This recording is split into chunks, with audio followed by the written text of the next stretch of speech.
தொழில் வந்துட்டு வேற மாதிரிலாம் எல்லாம் ரெடி பண்ணி அந்த நூல் வேலை போக்குவரத்து எல்லாமே கம்மி பண்ணாங்க. இன்னைக்கு வந்துட்டு தொழிலாளர் தினங்கிறது வந்துட்டு ஒரு பெரிய பாடம் இருக்கு. தொழிலாளர் தினங்கிறது இன்னைக்கு வந்து ஒரு நம்பக்கூடிய ஒரு சம்பவமே கிடையாதுங்க.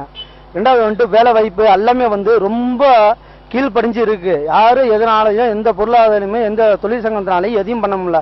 இது எதுக்கு தொழிலாளர் தினம் கொண்டாடிக்கிட்டு எப்பயும் போல ஒரு வேலை வாய்ப்பு பண்ண வேண்டியதான். இன்னைக்கு வந்துட்டு பேருந்தா ஒரு 250 ரூபா கிடைச்சிருக்கும், இல்லை 100 ரூபா கிடைச்சிருக்குன்ட்டு ஏதோ ஒன்று பண்ணிருக்கு. இன்னைக்கு அதுவுமே இல்லாத ஒரு சூழ்நிலையா ஆக்கப்பட்டது. இது வந்து எதுக்காண்டின்னா ஒரு நல்ல இது அமையணும், ஆட்சி அமையணும், ஒரு நல்ல இது நடக்கணும், செயல்பாடுகள் வந்து கொஞ்சம் கடுமையாக இருக்கணும். மின்சாரம் வந்து அடிக்கடி கட் ஆகுது. போனால் ஜென்செட்டு போடுறாங்க, கேட்டால் 2 மணி நேரம் வேலை செய்ய 3 மணி நேரம் வேலை செய்யாத ஜென்செட்டு டீசல் கட்டணும், அதுக்காண்டி உனக்கு வந்து நாங்கள் வந்து ஜென்செட்டு போட்டு வேலை பார்க்க முடியாது அப்படிங்கிறாங்க. மின்சார கட்டு ரொம்ப அதிகமாக இருக்குது. திருப்பூரில் பார்த்தீங்கன்னா நைட்டு வேலையை முடிச்சுட்டு நிம்மதியாக தூங்குறவனால கூட தூங்க முடியல.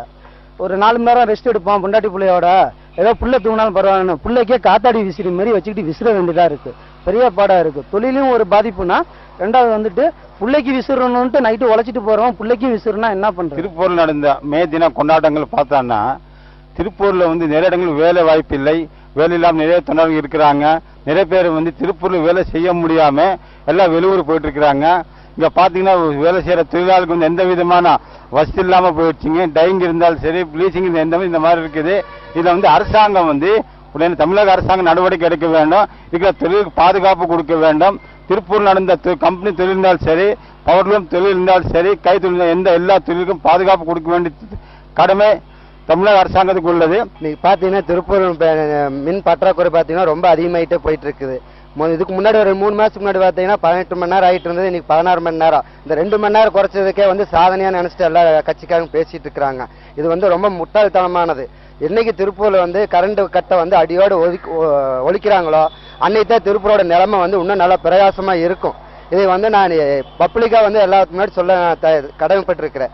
ஏன்னு கேட்டீங்கன்னா இன்னைக்கு வந்து வழிபெற கொலை எல்லாம் வந்து என்ன ஒருத்தங்கிட்ட காசு இல்லாதனால அவனுக்கு அதை தூண்டுதலாகி அவன் வந்து ஈடுபாட்டில் இறங்குறான். அதனால வந்து மின் பற்றாக்குறை மெயினா குறைக்கணும்.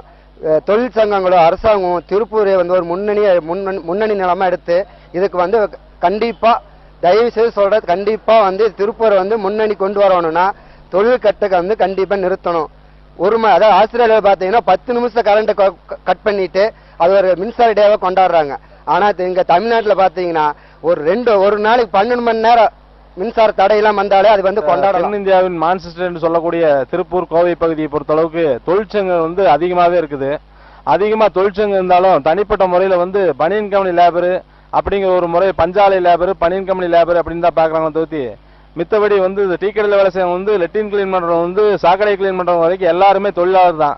இந்த தொழிலாளர் தினங்கிற பேரில் வந்து இன்னைக்கு இதெல்லாம் கொண்டாடுறாங்க. இது வந்து ஒரு முதலாளிங்கிறவங்களை வந்து மிரட்டுறதுக்கு உண்டான சூழ்நிலையாக தான் இருக்கே தவிர்த்து தனிப்பட்ட முறையில் லேபர்களுக்கு வந்து அதாவது வந்து யூனியன் இருக்குது. யூனியனில் வந்து ஒரு நலவாரி அமைச்சு கொடுத்து ஒரு லேபருக்கு வந்து வீடோ அவங்களுக்கு தேவை இஎஸ் பிஎஃப் இந்த மாதிரி ஒரு தேவையான அடிப்படை பிரச்சனைகளை யாருமே பார்க்கறது இல்லை. தொழிற்சங்கங்கள் பேருக்கு வச்சிருக்காங்க, கணக்கு முடிக்கணும், போனஸ் வாங்கணும், இந்த மாதிரி ஒரு சப்ஜெக்ட் தான் வச்சிருக்காங்க தவிர்த்து தொழிலாளர்களுக்கு தேவையான விஷயத்தை யாருமே இன்னைக்கு வரைக்கும் எதுவும் பார்க்கறது இல்லை.